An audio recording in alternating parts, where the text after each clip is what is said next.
Right guys, welcome back to the channel. In this video what I'm going to show you how to do is, if you've got a SLX Shimano M7000 rear derailleur fitted to your mountain bike, and you want to know how to adjust the friction on the clutch on the rear derailleur, then I'll go ahead and show you how to do that. Right, so here we have the rear derailleur in question with the clutch system. Obviously you've got the lever there on. Obviously the clutch is on, so it doesn't move. Stop the chain slapping into the chainstay. And obviously when you've got the switch in the off position, the derailleur just functions normally. So if you're having problems, say the lever here, it keeps on flicking itself over rough terrain, it keeps turning itself off again, and then the chain's obviously banging into the chainstay. Like you get just from normal use. Obviously it can wear, the clutch, and you want to be able to adjust it back so you've got a nice tight lever there and engagement, so there's no way it's going to come off again unless you actually flick it off with your finger there. So first stage on this is obviously you want to remove the cover here. So this 2mm hex head. There's 3 bolts there that are holding it on, so you can go ahead and remove those from the cover, all 3 of them. They're only very small, they look like that, so go ahead and remove the other 2. Right, 1, 2, 3. So once you remove the 3 2mm hex heads, obviously you can take this cover off like so to expose the clutch mechanism. Obviously you've got to be careful because there's a rubber seal there, so if you take that off like so for the time being, just put that to one side with the 3 bolts. Now you've got the clutch in there, that all it does is basically a band tightens up around this area here, this band, this piece of metal around the outside just clamps up, and obviously makes the clutch operate so as it's harder to move when it's switched on and switched off on the lever. There's just a cam there on there, it just goes round and then pushes these 2 points together so that it crushes the band up around it as it engages.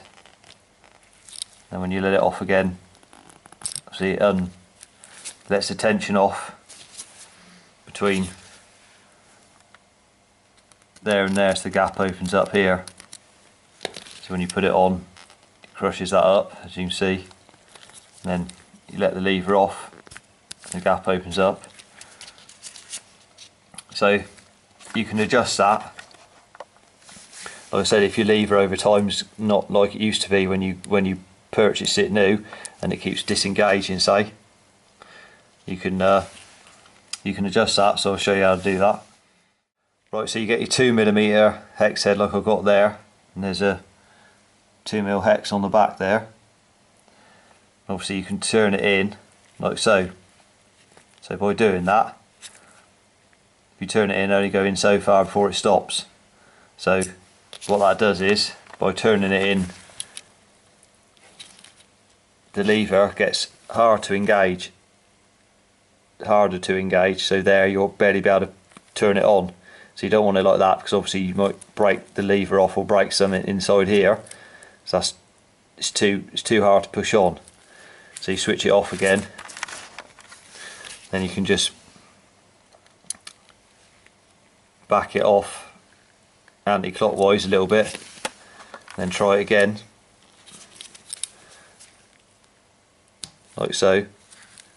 So as it's going on, it's nice and firm, but you're not going to break anything off, like so. And then you can check it, obviously, when it's on and when it's off. So if you just switch it off again, Right, so when you're ready to check the adjustment, you can get a 4mm hex head there, and on the opposite side on the cage there, there's a hole for it to go into, like so. So you can put that in there.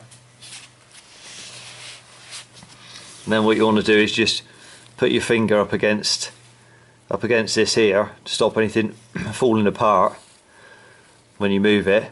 So obviously you can move it like so. That's working alright with the clutch off. And obviously you can move it, you can pull it on and then turn the lever on, make sure that's okay. And obviously you can't move the Allen key there because obviously the clutch is engaged. Then you can switch the clutch off like so. You can move it again. So if you're happy with the lever, obviously you can readjust it again. See, like I said, you can turn that on easy enough with your thumb, not so it's too hard that you're going to break anything off. So if you're happy with that, if you're not happy with it, obviously you can go back, get your 2mm and just go clockwise again, just a tiny amount, and then check it again.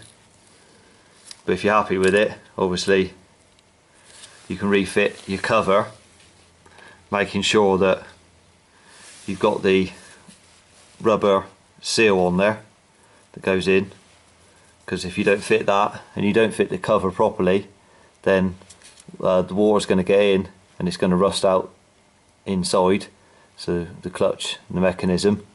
So what you want to do is push that in. You may need a little screwdriver, you may be able to do it with your finger.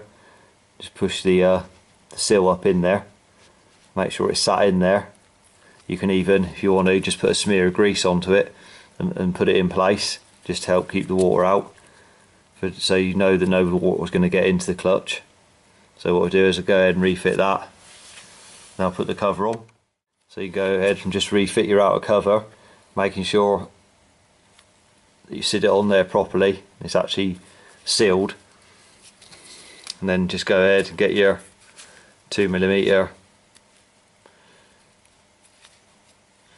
hex heads there, just put one in at a time, just get one started and then go around do the others, just get them started in there, nipped up, and then go ahead, and then afterwards we can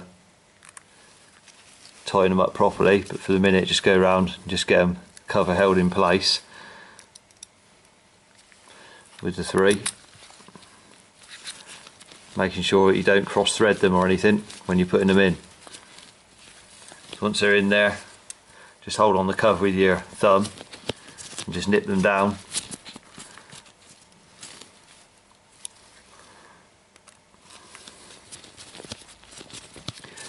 The torque specs on these are only like 1.5 Newton meters, so it's literally nothing. So if you just nip them down and a little bit more, then that's plenty.